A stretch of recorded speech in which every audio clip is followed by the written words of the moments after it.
শেখ মুজিবুর রহমানের অসমাপ্ত আত্মজীবনী লিখে সাবেক আইজিপি জাবেদ পাটোয়ারি সহ ১২৩ জনের টাকা ও ফ্ল্যাট নেয়ার অভিযোগ আমলে নিয়ে তদন্তে নেমেছে দুর্নীতি দমন কমিশন।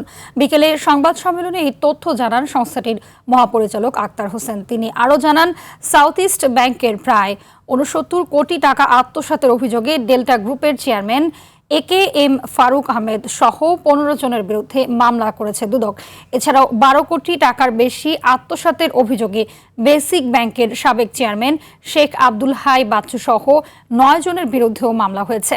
এদিকে বসুন্ধরা গ্রুপের চেয়ারম্যান আহমেদ আকবর সোবাহান ও তার স্ত্রীর $২.৫ লাখ মার্কিন ডলার সেন্ট কিটস অ্যান্ড নেভিসে পাচার করেছেন বলে দুদকের প্রাথমিক তদন্তে উঠে এসেছে।